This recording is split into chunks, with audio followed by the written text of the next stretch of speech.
Hi, I'm Jo Stewart. And I'm Rane Bowen. Welcome to the Embodied Yoga Summit and welcome to our presentation on exploring the therapeutic and accessible aspects of aerial yoga.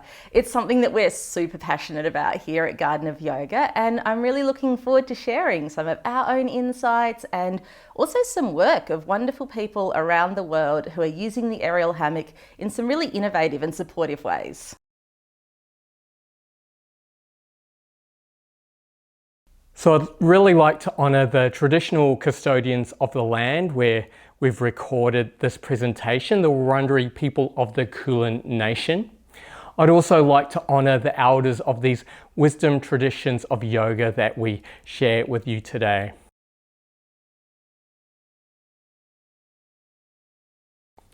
The benefits of aerial yoga are many, and I would say that obviously, but for example, we find that the aerial hammock can be a very useful supportive prop. A lot of floor-based yoga can be quite compressive on the joints, and the aerial hammock can be used to take some of that compression away.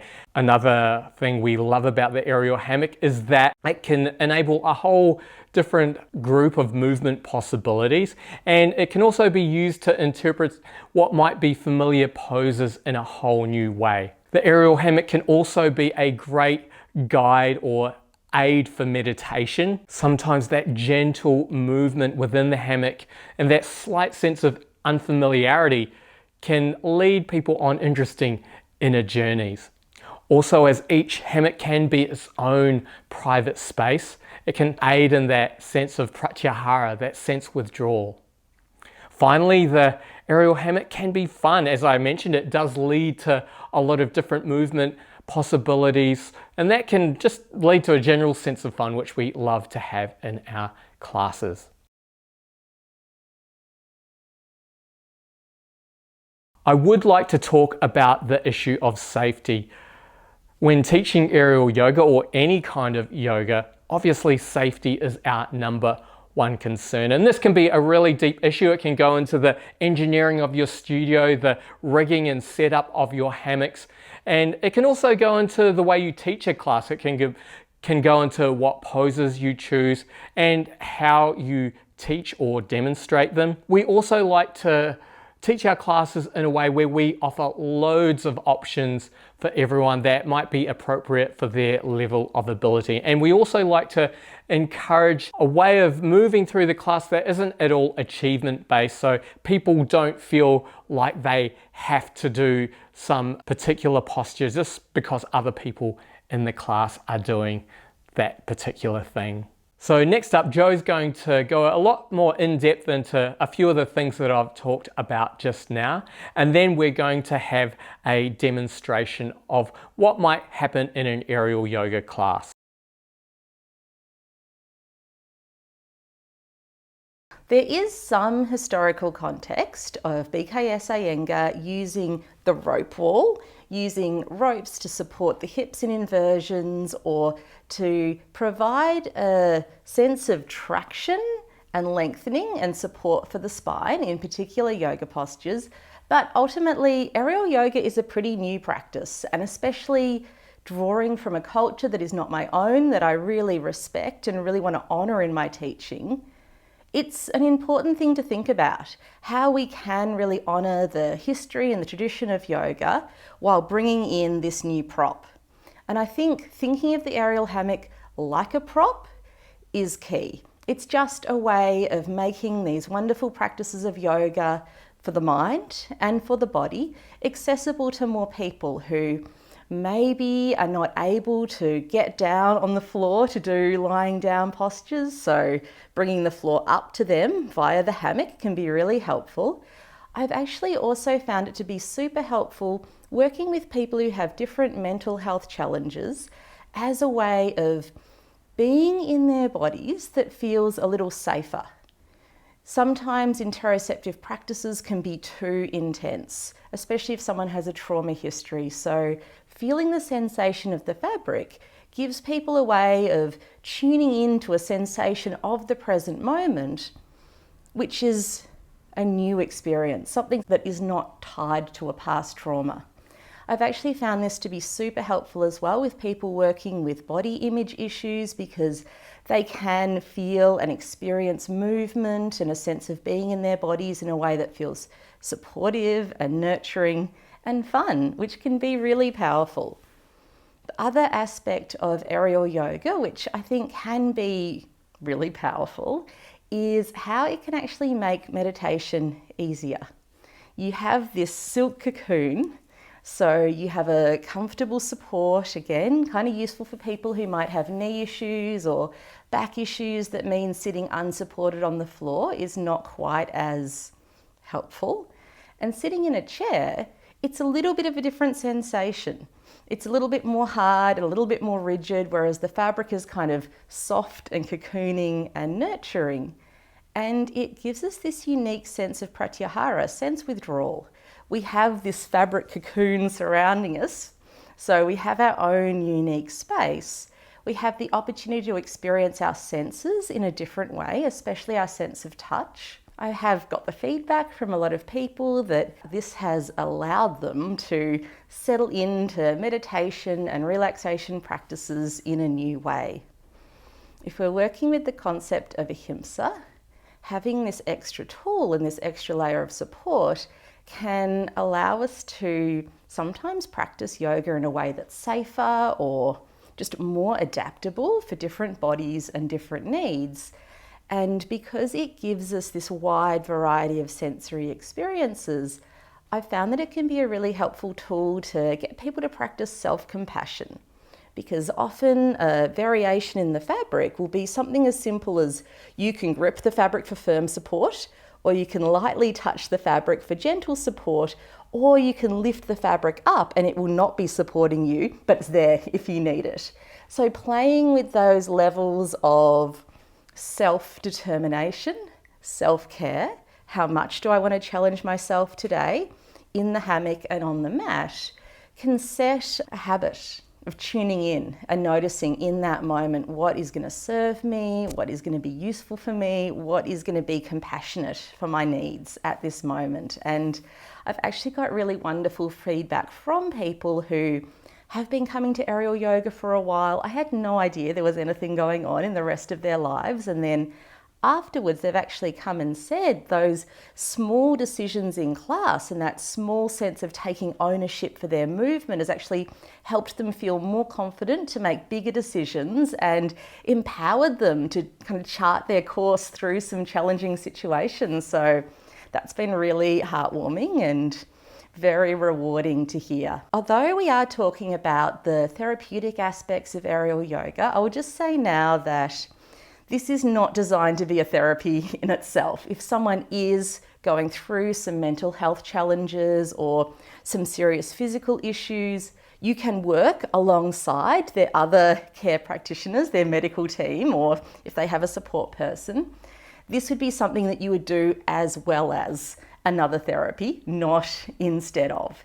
And as we move through our presentation, we will be sharing some insights from other teachers who work with some people with quite high needs, so people in wheelchairs, neurodiverse populations, and sometimes a group is totally appropriate. If someone is quite independent, someone doesn't need a full-time carer, and you've had a conversation to assess that a group setting is right for them, then it can be absolutely appropriate and totally fine for them to choose their own options. Sometimes a one-on-one setting is the right choice, the right option for that particular person. And again, you'd have a conversation about that to assess that. And if someone did have quite high needs, then they would be practicing with their carer, with their support person. And it will just be dependent on each individual person and their needs. The different populations that I've had really wonderful experiences working with aerial yoga are varied. So one group of people in particular are people working with body image issues and eating disorders. And I found that the aerial yoga hammock can feel like a really safe space for someone to cultivate self-love and self-compassion. I went into a little bit about the decision-making process and how empowering that can feel for people. but also the sensory experience of being in the fabric can be a way back in to being in your own body, where maybe a more traditional yoga practice on the mat might feel too confronting or too intense, or you might feel too visible in a room of other people. So I'd just like to share a message from one of our lovely regular students who I'm honoured felt comfortable sharing this with me. Being in the hammock felt comfortable, safe and relaxing. But what was most important for me, it felt fun and different, which made it enough of a distraction to be able to do the class. It makes yoga accessible for me. I can't do floor-based yoga at all. I'm too aware of my body and how it feels and how it looks, and I get too distressed. I've tried trauma-informed yoga, and while that was better and I felt supported, it didn't make it any more tolerable to be in my body. Aerial yoga is the first yoga that's felt enjoyable or even tolerable for me since I was a teenager. There have been so many emotional benefits. It has been a way to safely and slowly reconnect with my body. I find that it clears my head and helps with my anxiety too. And I have actually found that quite a few people have given me the feedback that being in the fabric really helps with their anxiety. It's quite a soothing feeling to be held and supported in the fabric and to have that soft cocoon of your own little world to take this time to restore. I've also heard from people who are working with ADHD that the sensory experience of being in the fabric has helped them stay present in a more effortless way, and also people on the autism spectrum have found that being in the fabric can be really helpful, and just that feeling of being held and supported can allow the nervous system to downregulate. The mind has something to do in that moment that feels comfortable and relaxing, and often those benefits continue out of the hammock as well. Obviously, like anything, it's not going to be an amazing experience for everyone. We're all really different, we're all really unique, and I think just meeting people with where they're at and being really tuned in to what practices are they actually finding helpful. For some people, a bit more of a physical challenge can feel really empowering and really help them be in their bodies. For some people, the more supported, the more restorative, the more relaxing postures are really helpful. Some people find the swaying movement of the hammock really soothing.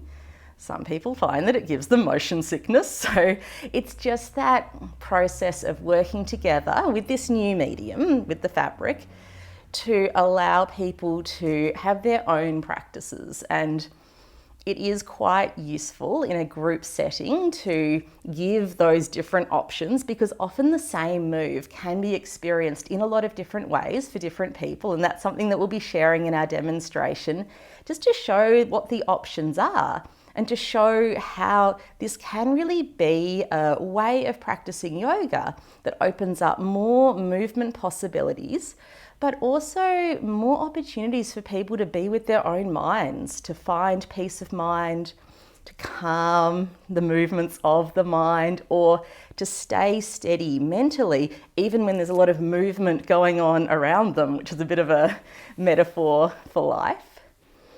I feel like if we are calling this yoga, it is really important to honour the non-physical aspects of the practice, to give people a space to make friends with their own minds, to learn about themselves. Sometimes we're able to access those qualities of samtosa, of contentment, when we are in such a comfortable physical state that we are able to drop into a relaxed mental state as well. Or sometimes it is that practice of staying present, regulating the amount of challenge so it is feeling productive, it's feeling useful for us and not stressful, and cultivating those tools that people can ascertain that for themselves, turning this from a physical practice, and sometimes a really dramatic physical practice, into an embodiment practice, bringing in those interoceptive benefits and really giving people this space to cultivate calm and ease and peace of mind. So one thing that I don't love about seeing aerial yoga represented online is how often we see really bendy, really tiny, really flexible white ladies in expensive outfits doing kind of circus postures. And I don't think it represents the true awesomeness of this practice. I feel like that physical aspect is just a really small piece of this practice, and I think that it can actually be off-putting for a lot of different people who don't look like that and who aren't drawn to doing those types of moves. For people who more want to experience all the other aspects of this practice. And that level of physicality is one aspect. But there are people all over the world working with the aerial hammock in a really accessible way, and actually working with populations with really limited mobility who are using the aerial hammock to bring yoga to everyone, to everybody. So through our Facebook group, Making Aerial Yoga More Accessible, I was actually able to connect to some people, and I'd like to share their work with you now. First person is Kristen Mathieson, and she's based in Tasmania. She discovered aerial yoga while she was going through chemotherapy and radiotherapy, so it was a self-care practice for her. Her son has Down syndrome and he loves the aerial hammock. She also works with other neurodiverse children who have autism and other special needs. And she works with another client and a friend who has cerebral palsy, and the aerial hammock allows them to use other different therapies which usually aren't as comfortable for him because his movement is quite limited. When I work with a client with cerebral palsy, their body can be supported by the hammock whilst I work on legs, feet and hips, or simply massage or tap the head, face and feet. For clients like Al here in the pictures, it's a chance for him to be out of his chair, relieving him of the pressures on his body and being generally in a seated limiting position for most of the day. It helps release the joints, relax his body, give his organs space. He often unfolds his body, opens his hands and becomes long. And obviously, Kristen has other training that allows her to work with massage and to work with sound and obviously work with permission of everyone who she is seeing in her studio. But that's just one example of how the fabric can be used to hold and support and cocoon someone and just make all of these other therapies possible. So another person whose work I was really inspired by is Laura Pecure Mateo, I hope I got her name right, who works at Aranaya Yoga in Valencia in Spain. And Laura combines chair yoga practices. She works with people in wheelchairs as well as people who do have more mobility, and sometimes they will use the wheelchair and the hammock simultaneously. Sometimes they will use the hammock as a way to come out of the wheelchair and be supported when getting all the way down to the floor would not be nearly as easy or as comfortable. Laura has really innovated with this tool and shared some of the ways that it can be really beneficial and helpful with the people who she sees at her studio. The benefit it can bring to people with disabilities are many.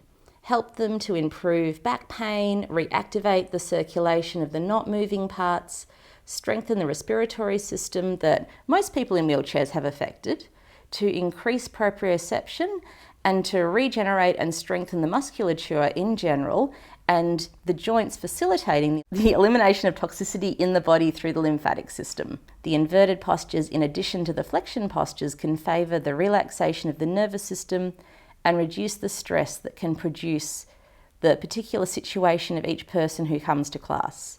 People who come to class with very limiting medical diagnoses and discover that they are capable of many things that they've forgotten or not felt capable, it improves self-esteem and creates security and personal empowerment and encourages them to practice new things. I also use them as a way to reintroduce the cross-march action of the body, as rhythm is something that's lost when you're not mobile, and it's very important to be able to feel and integrate it again. Now I'd like to share about Renee Stevens, who's one of my main teachers and a real source of inspiration when it comes to aerial yoga. She actually developed a program called Aerial Yoga Therapeutics, which draws from her art therapy background, her yoga therapy background, her 20 years of teaching and practicing yoga, and her time as a aerial yoga teacher trainer, as well as many other therapeutic disciplines that she's studied. We were lucky enough to talk to Renee on our podcast, on the Flow Artist podcast, and really get into her exploration with this practice.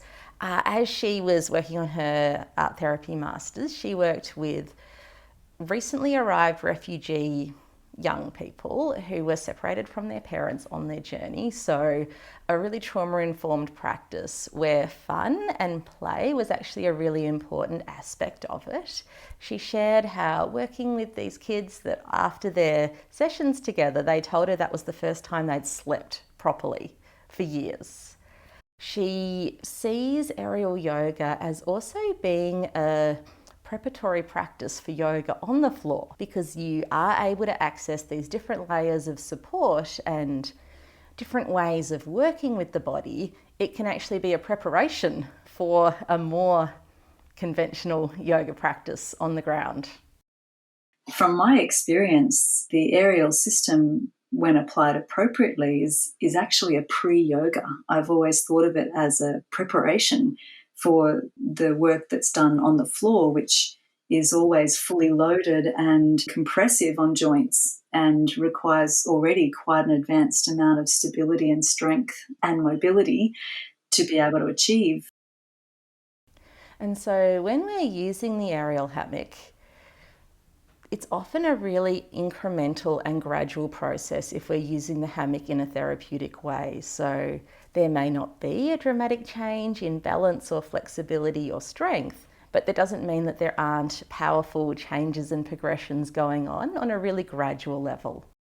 Often when I'm working therapeutically, the progressions are incredibly incremental and certainly not even requiring full inversion, because there's so much that you can work with in simply just finding first sensations of support and then gradually challenging those areas of stability, and then giving somebody more and more sense of control and empowerment, which only seems to enhance their recovery, because it continually reaffirms their possibility to have resilience and to move beyond challenge.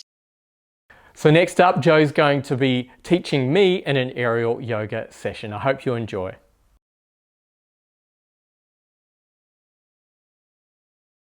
So we thought we'd do a little demonstration just to show you the different ways that we can adapt movement in the fabric, and also so you just get some insights into what an aerial yoga class might look like if you haven't been to one. So Ran, would you like to get into the fabric? I've got this at what I call chair height, and I found that's just a really comfortable height for a lot of people to get into. Don't have to come down too low, don't have to jump up too high, so that tends to be a height that's comfortable for most. And because we're not going upside down from here, it doesn't matter how high or low you are off the ground for these moves. And this is the favourite, floating Shavasana.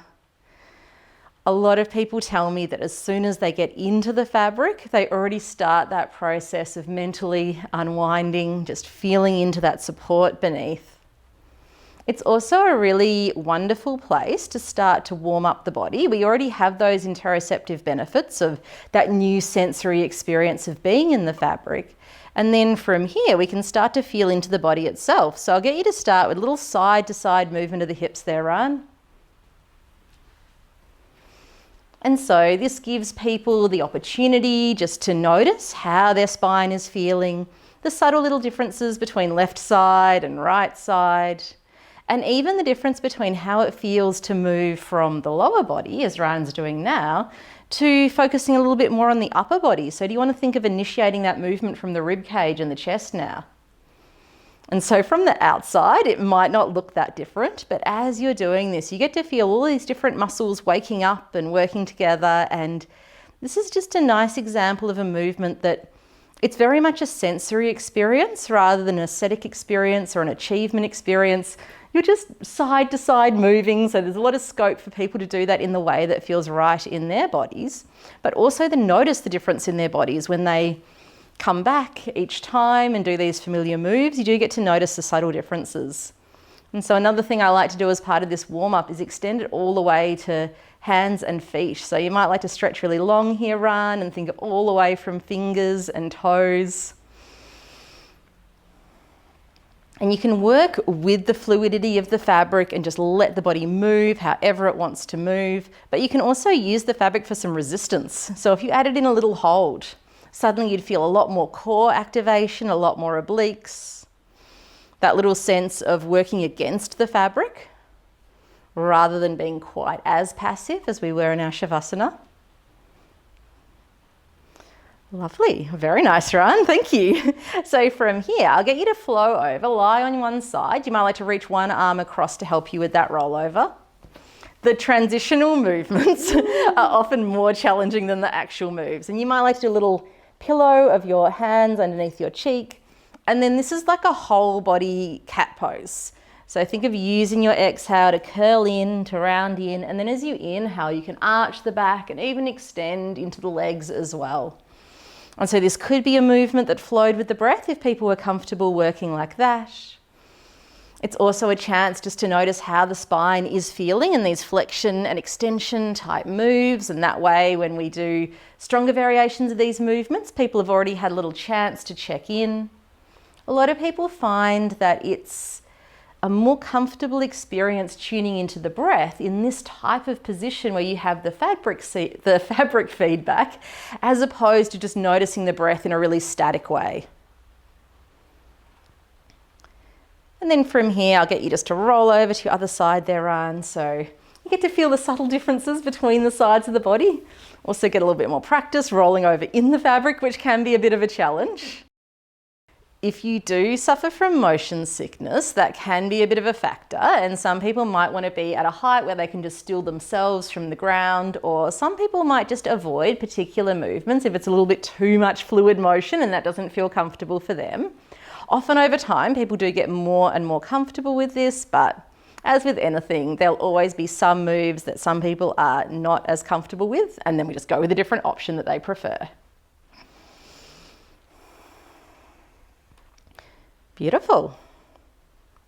So Rane's just been diligently moving away while I've been talking. Let's take it back to lying on the back now. So we've already had that chance to feel into the spine. A lot of people who come to my class, I know that they've spent quite a lot of time in their desks, so I like to do a bit of glute work, a bit of stability action.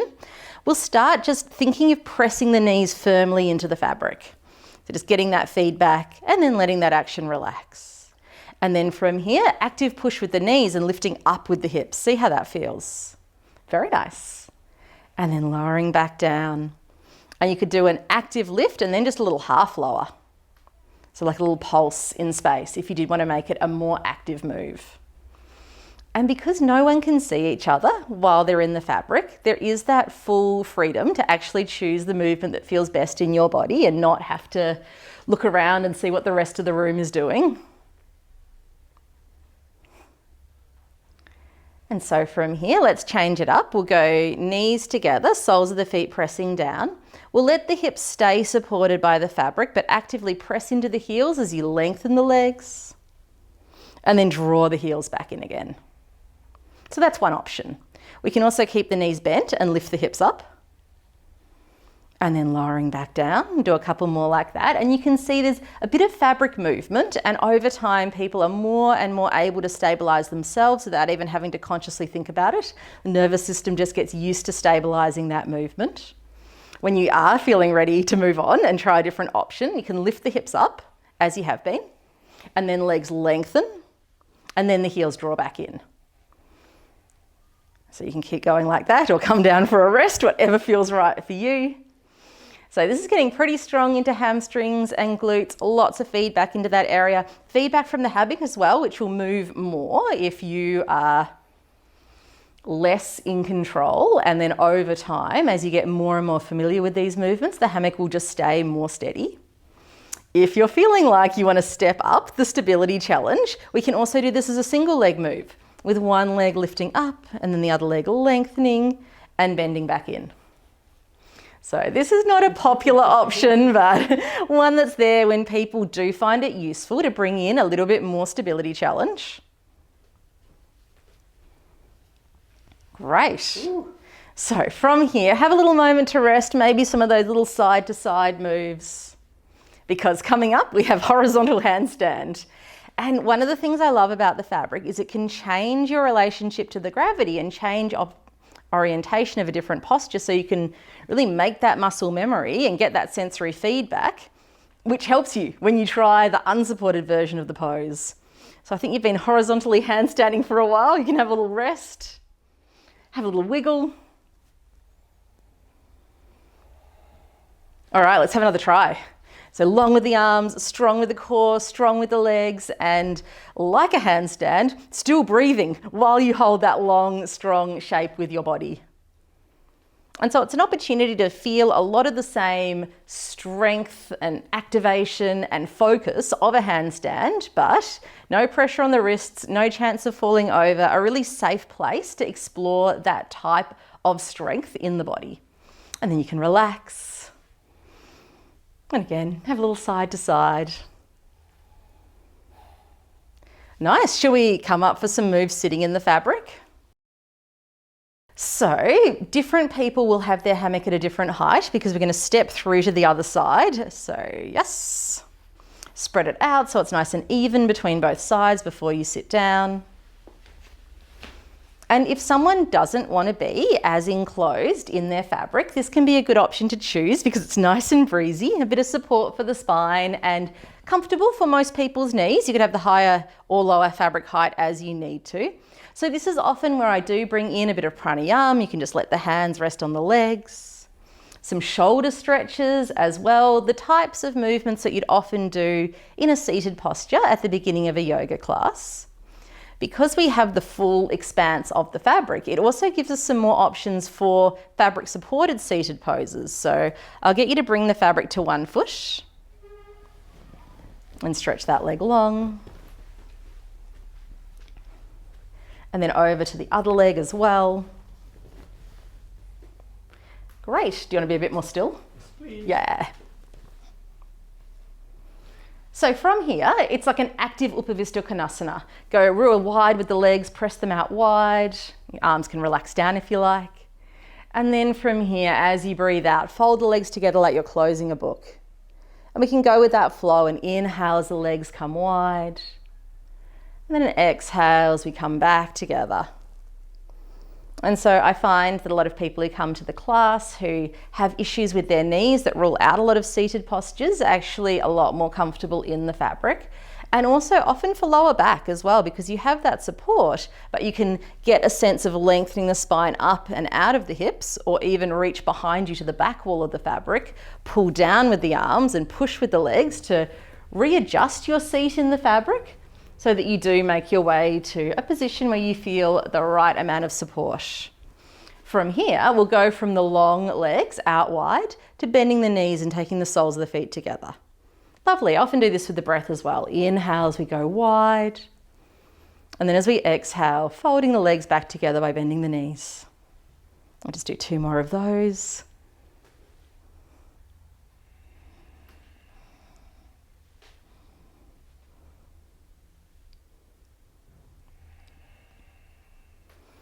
And then the next posture that I'd like to just talk through, Rane's there now, it's called womb pose, and this has been a posture that I've found has helped a lot of people come into meditation. I actually had someone who came to my class who let me know before they arrived that lying down Shavasana with the eyes closed was a PTSD trigger for them, and after the class, they told me that this womb pose was actually the only time they'd felt comfortable and supported in a group class to be able to find that meditation state of mind. As you're sitting here now, you can see that it is a very cocooning internal space where you have support from the fabric. It wraps around the knees in a way that can be really comfortable, and this can be a beautiful time for people just to bring their awareness inwards. It's like a very literal pratyahara sense withdrawal because you have a layer of fabric between you and the rest of the world.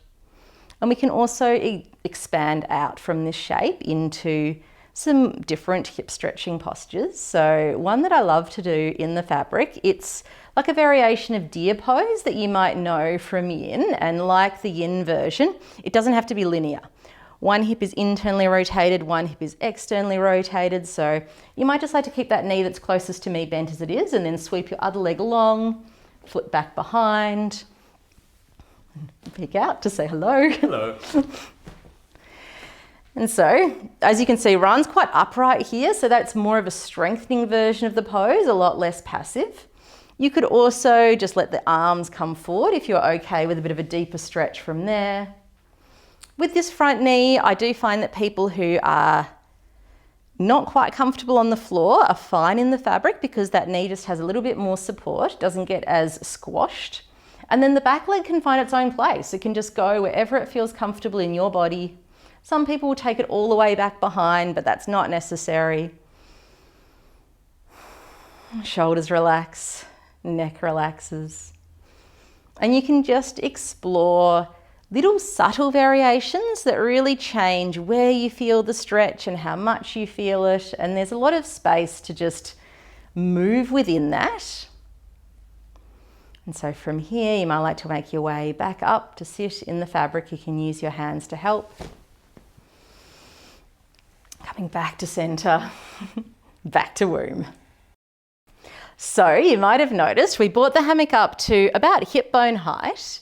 I wanted to show you how we can use the fabric to adjust and adapt a really familiar posture like Adho Mukha Svanasana, downward facing dog pose, in quite a few different ways with the fabric. So I always start with this as a warm up for the shoulders and the spine. Just in how to prepare, and then as you exhale, feel free to bend the knees as you lengthen the spine and just slide the hands forward. And you might like to do a flow with an inhale to stay and then making your way back up.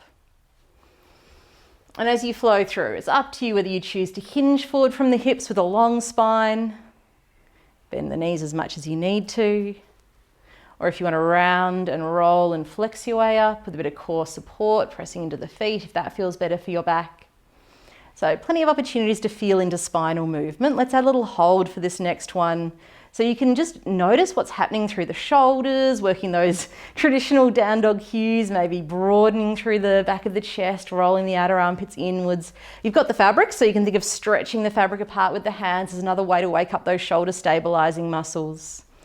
And filing this away as an option if you decide you don't want to do the more inverted version of this posture later.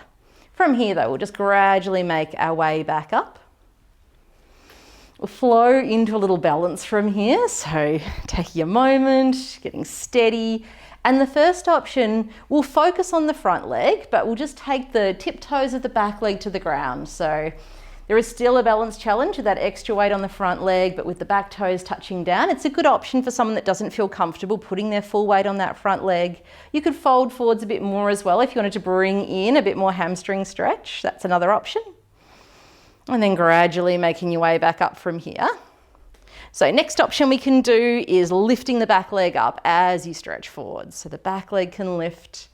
And so you can be using the fabric here for quite a bit of support. You can even regulate by how low the leg is compared to the upper body. That will also change the level of challenge.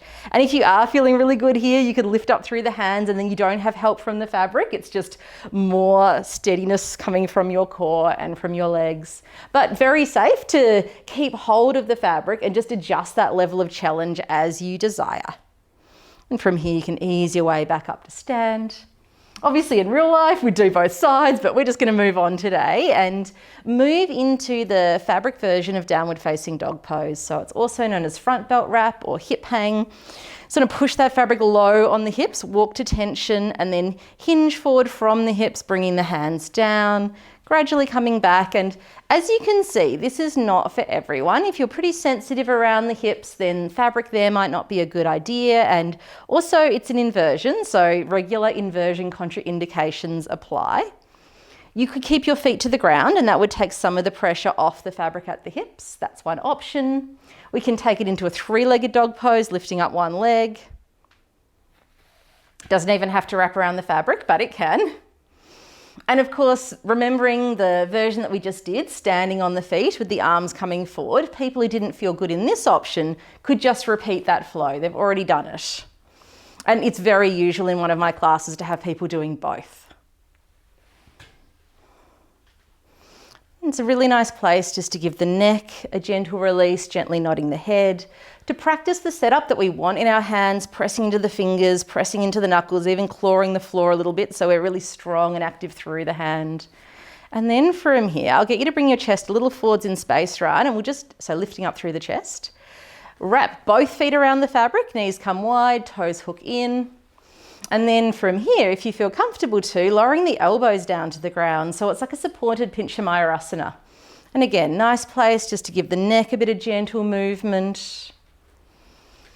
Obviously, this is a much more supported variation of this pose than trying to hold the free balance would be. It's a much more relaxing posture for most people's spines to have that support around the hips and then just gravity assisting the spine to lengthen down. And because we're touching the ground as well, I find that people tend to feel more comfortable in this type of an inversion than in the fully suspended ones because you do have that connection with the floor.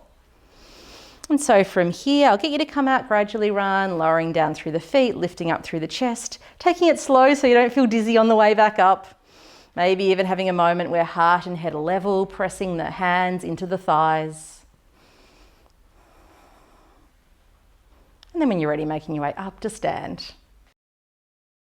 So from here, I wanted to show you how we could explore something like a lunge using the fabric in different ways. And it would be very common that I have a class where people were doing all three of these different options. We'd usually start with the simplest one, the foundation, and then progress from there as people felt comfortable to. So I'll get you to take that fabric around the back of your chest. Nice work, one knee forwards and bent. And so even within this shape, you have the opportunity to choose how low you want to go, how comfortable that is on your knee. You could be on the ball of the back foot or have that heel turned in, so it's more of like a warrior one stance. As you can see, Rane's kind of going a little deeper and then back up. And then from here, you might like to stay in that lunge shape, sliding the hands up, and he's gone from gripping the fabric to just pressing the hands into the fabric. You can also use the fabric behind the back of the chest to feel into that, and then the fabric is just touching him now. It's there if he wanted to reach back and grab it if he needed it to, but he's not using it for the same amount of support as before. So, if, like Rane, this was feeling like a comfortable option and we wanted to challenge balance and stability, you could ease your way back up to stand. And then from here, sweep the fabric around in front and put one foot through. So fabric could go lower in space if that was too high for someone's knee to go through. And then from here, you'll start holding the fabric as you gradually lunge forward, and the further away you come from the plumb line where the fabric attaches to the ceiling underneath that midpoint, the more of a stability challenge and a balance challenge it's going to be. So that's something fun to explore. And then again, you could work with or without the hands touching the fabric, maybe just nearby the fabric so it's there if you need to. You could stay and breathe, and as you can see, we'll just stay in the pose now. Staying in place, it's this constant balance and recalibration challenge. It really helps you stay present in these types of standing postures because you're always working on balance and stability. Nice work, Rane, nice stamina. So from here, if, like Rane, you're comfortable with that level of balance challenge and comfortable with that hip flexibility, we can now put the back foot in the fabric. So this won't be for everyone. This is an optional choice. You might just repeat one of the other moves, and to get to this one, you can bring the hands down, just take one foot back into the fabric. Just feeling the lunge with both hands on the ground. Back leg can bend and lengthen. And then from here, gradually coming up. So it is a move for people who do feel really comfortable with the standing balances. But the nice thing about the other two variations is there is still that opportunity to work on strength and balance. So everyone can be choosing their own option in the one practice and just tailoring that level of challenge for them. And sometimes it's also just to do with energy levels. Beautiful. And then from here, the hands can come down. We can ease the foot out. And we'll move on. Hey, so from here, I thought we'd demonstrate a few different ways that we can use the aerial hammock to facilitate a hamstring stretch so that it's really accessible for people who need to have both feet on the ground, but then also so that we can use the fabric to explore other aspects of that sensory experience. I'll get you to start by putting your hands into the fabric and just taking one foot forwards. And so this is the first option, stretching forwards just to the level that's comfortable for your spine and your hips. And from here, so that you can feel in and out of this, you might like to do a little bend of the front knee and then lengthen. You might also like to do a little side to side with the arms once the legs are steady and explore into that. If someone was not moving on to the more balancing variations, these different movements are a way to still feel into some different dimensions of this posture. So they still get to feel different things that are happening, even if they're staying with that foundational move. Next option is to bring your foot into the fabric. And again, the hammock might have to come a little higher or lower for different people. You can keep hold of the fabric to start, check in with the hips. So finding a nice stable base, and then to challenge the stability, you might like to bring the hands just to like thumb and finger touching rather than gripping the fabric. Or you might go hands on hips as well if that was comfortable for you. As before, you could bend and lengthen that front knee. Or you could ease in and out of that stretch. The hips traveling forwards in space, which will also challenge the balance more. Great, and just coming back to where you feel steady.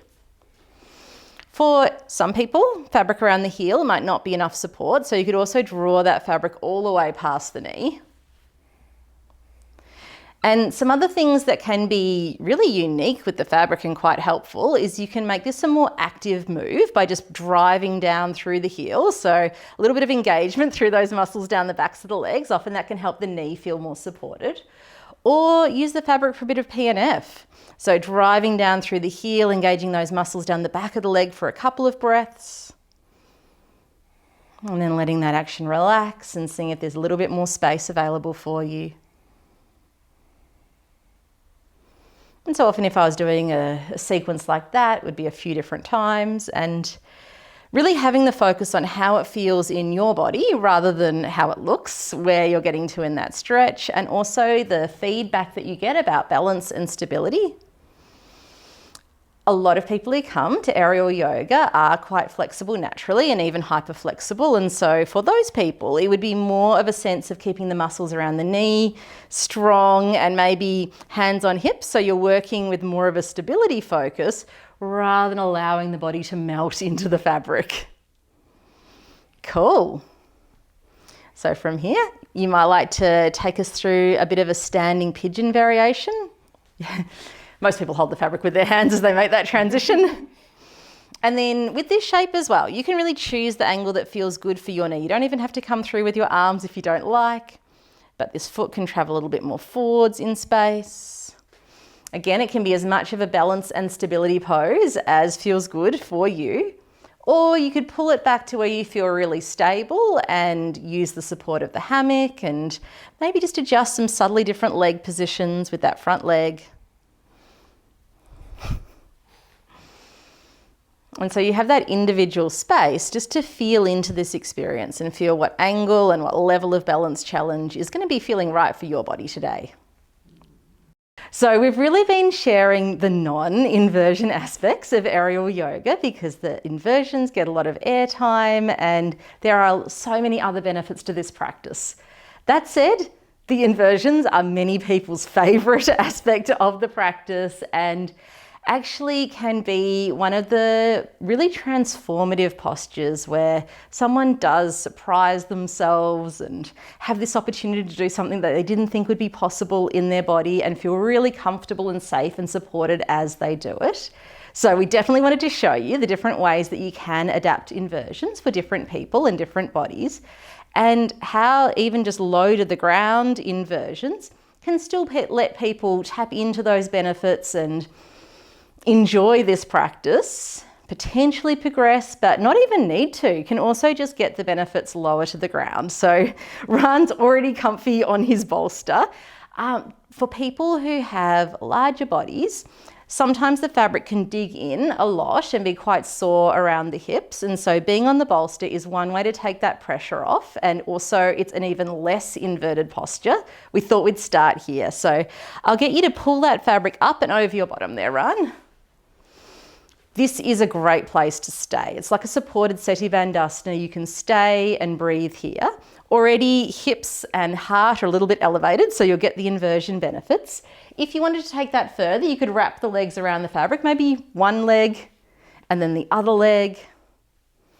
And then here the legs are even more elevated. So yeah, there's a bit of opportunity to play with some gentle movement, which can feel really nice for the lower back.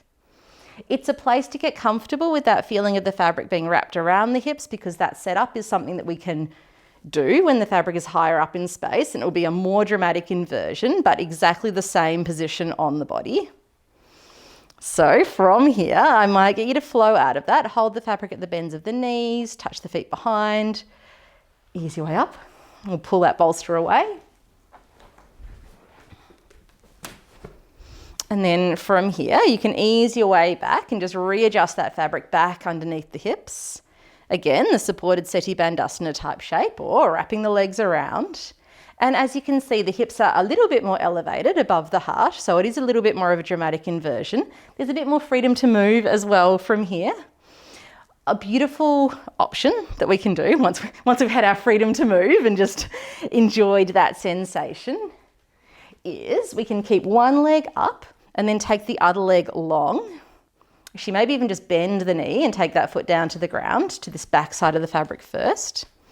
See how that feels. Pushing into that leg a little bit more actively can be a way to take the pressure off if that fabric massage is a bit too intense. You could also lengthen that leg out. From here, just a little sense of tucking under with the tailbone and squeezing into the glutes a bit more can really change the angle of the lower back and make it a bit more focused on extending through the front of the hip. And there's a little bit more freedom to explore different subtle angles with the pelvis than if you are on the floor. From here, if you're comfortable too, you could take that foot around towards the opposite hand on the ground. I usually go opposite sides because it's a little bit less of a crampy angle for the foot for many people. But of course you could come back to that leg long or bent, or just whatever leg angle is working for you. Once you've had your time here, that leg can just wrap back up and around the fabric. You can take it to the other side. It can be bent, hip angles all along. And I should just mention as well, this particular leg and knee position is sometimes not accessible to everyone. So I'll get you just to lengthen your long leg again there, Rane.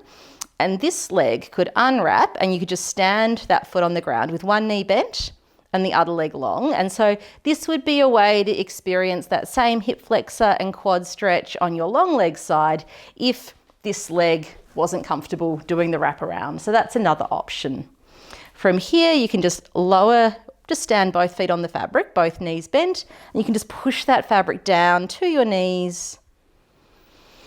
And just have an integration moment, noticing how your spine is feeling, following the movements you've done. Feeling into that contrast in sensation of the real stability of the earth beneath you and how it felt when your hips were floating in the fabric. And if you are feeling like this is comfortable and you do want to try your inversions with your hammock higher up, that would be our next option to explore. So now we're going to move into what the inversions would look like if the hammock was higher up. So Rane, I'll get you to start by just giving your hammock a bit of a sweep out and then folding it in half. There are lots of different fabric wraps that you can use for these inversions, and we find this one is the most comfortable for more people, and especially working with people with larger bodies. This particular fabric wrap tends to dig in less and people feel more supported.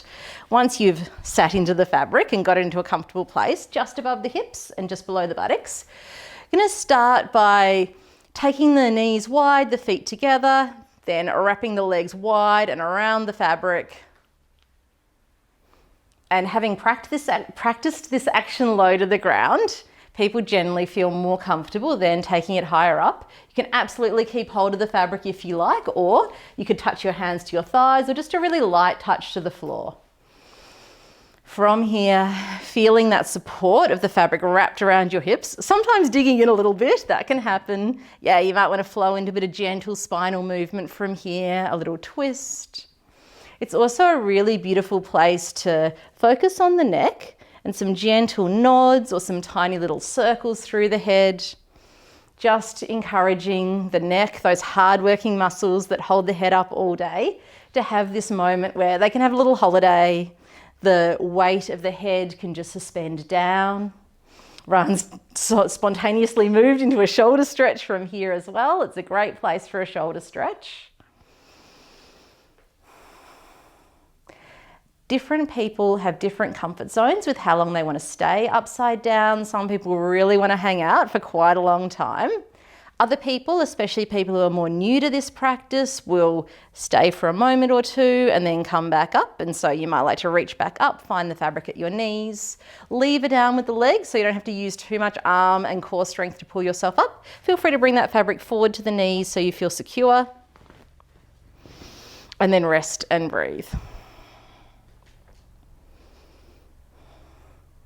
So that's quite a supported inversion. The fabric is wrapped firmly around the hips. We also wanted to show you one where the fabric is wrapped around the shoulders. So it's a really safe place to play with balance and stability. It's the aerial yoga version of shoulder stand. And unlike floor shoulder stand, which can put quite a bit of flexion and compression into the neck, this pose is really relaxing for most people's necks and a bit of a shoulder massage. So yeah, gathering up your 6 to 8 handfuls, be under the plumb line, scoop yourself in. And then you just want to have a thin amount of fabric around the shoulders so they're securely in, but not too much digging into the back of the neck. And then you can reach up with the hands. And I usually just cue people to bend both knees in to start, and then see if you can bring the feet to the front edge of the fabric and slide the feet up from there. If anyone was not able to do that particular move, we could just go back to doing that bridge in the fabric like we did in a warm-up, and it's kind of helpful to build that same kind of strength and stability at a different angle. And so from here, as you can see, we find a straight line with the spine with a bit of help from the fabric. Once people are comfortable with that and ready to challenge their balance a bit more, you could try the feet touching together in between those two bits of fabric, maybe one at a time before we come both together. It's totally safe to exit feet down this direction or to exit feet down in the other direction. So this is a safe place to play with balance challenges. It can be a really empowering movement for someone, especially the progression week after week as they find they are more comfortable to try different options and stay longer. And you can pop your head in as a little rest and release move after that. And so always after one of those whole body strength and stability moves, that chance to relax and to feel the support of the fabric and recover your equilibrium after being upside down for a while. And then from here, Rane could just put his feet in. We might come back into some gentle kind of flowing movements or stillness. And he's already in floating Shavasana, ready to end the practice. And so I hope through this presentation, you've had a chance to be inspired by some of the amazing people who are working with the aerial yoga hammock in different ways.